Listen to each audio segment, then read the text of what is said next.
Well, I want to begin by thanking Dean Connie Delaney, as well as the faculty and staff of the School of Nursing, for inviting me to be here today to celebrate and acknowledge the successes and the successful completion of this part of your professional education. This is a moment of pride, and we hope that you feel aptly prepared for the opportunities, challenges, and accomplishments that lie ahead. I have worked in higher education for 28 years.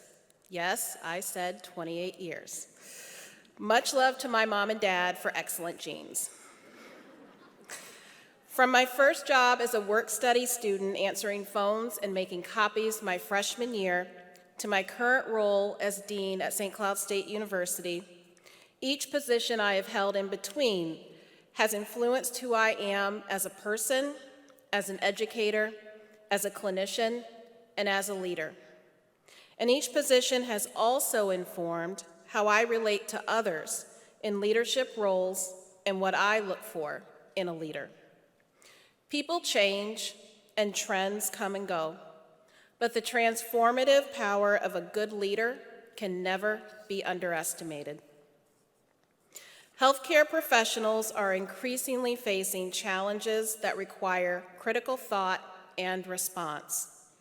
Changes in demographics, technology, workforce demands, globalization, and regional socioeconomic factors are all coming together in a way and at a speed never observed before in our communities. The past 2 years in particular have wreaked havoc on the mental health of many, if not all, individuals, families, and communities. We have grown more anxious, more depressed, more addicted, and more hopeless as we deal with political turmoil, racism, climate change, and so many more stressors in our everyday lives and within our communities. In addition, we are only beginning to understand how to address the effects of COVID-19, which has not only exacerbated pre-existing health disparities, but also amplified the need to develop accessible and inclusive models of healthcare. The continual surge in COVID-19 infections, hospitalizations, and deaths has created a crisis in our healthcare system. Our educational institutions play a pivotal role in addressing the national crisis of the need for nurses and other healthcare professionals across the United States, and in particular, our rural communities.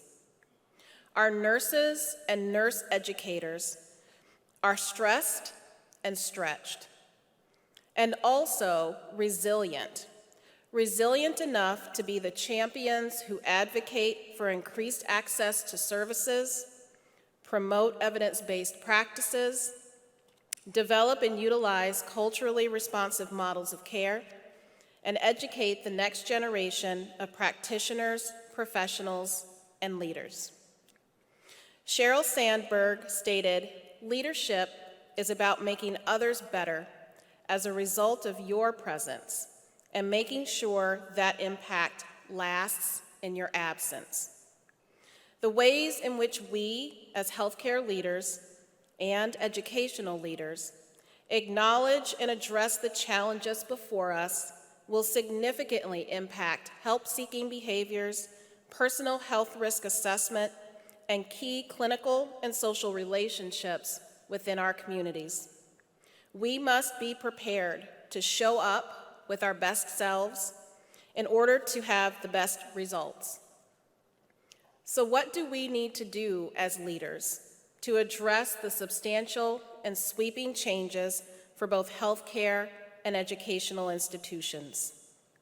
First of all, leaders develop authentic and reciprocal relationships.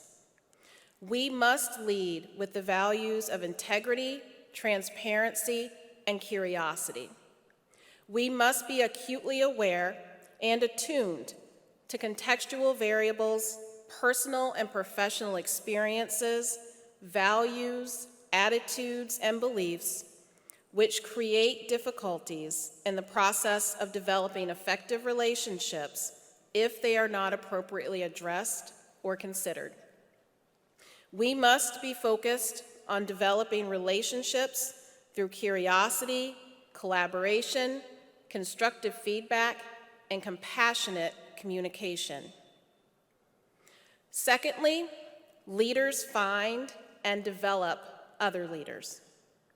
We must be open to learning from the experiences of those around us, not just those who look, act, and think like us. We must believe that everyone has something valuable to share and recognize that hierarchies, real or perceived, can sometimes hamper the building of successful working relationships. We must be cognizant of the importance of acknowledging multiple perspectives in order to create a transparent environment that is conducive to a mutual exchange of ideas amongst all involved. Third, leaders make a way, then get out of the way. We have a moral imperative to provide the broadest opportunities for all who desire it. This does not mean that the best of our intentions always results in the best of outcomes. We have to do our best to meet people where they are at and prepare and maintain a space for learning that is inclusive, creative, authentic, and intentional.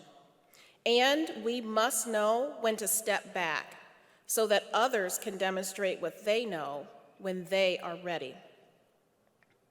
Leaders also cultivate an environment of self-care for themselves as well as others. Mental health is a vital aspect of our human condition. In times of stress, we must lead by example. Acting like everything is okay or downplaying the experiences of others does not create an emotionally healthy environment. It's okay to admit that we're not okay and to find resolution together. We must be able to keep our strengths and weaknesses in perspective and have compassion for ourselves and others. We must be present, listen without judgment, and resist the urge to only focus on positive emotional states in order to provide the levels of assurance and safety which our colleagues and communities actually need. Lastly, leaders know when to admit and how to fix their mistakes. We all make mistakes from time to time, or engage in behaviors that others may experience as disrespectful or offensive. However, an apology can signal to others a sense of self-awareness and emotional intelligence. We need to recognize when we have hurt or offended someone else, even if we did not intend to do so, or feel that the other person's feelings are unjustified or overreactive. We must acknowledge what we did wrong, focusing on the facts, regardless of how painful they may be, and accept responsibility for our actions. We must be honest about our behaviors, seek to understand their true impact, and express curiosity and openness for repair. Running away from the problem will not make it disappear. If we value our relationships, it is in our best interest to be humble and commit to making that relationship right again. I will close with a quote from Mahatma Gandhi. Keep your thoughts positive because your thoughts become your words. Keep your words positive because your words become your behavior. Keep your behavior positive because your behavior becomes your habits. Keep your habits positive because your habits become your values. Keep your values positive because your values become your destiny. Graduates, you are destined to do great things because you are great people. Believe in your greatness, see the greatness in those around you, and be the leaders that we know you are ready to be. Thank you.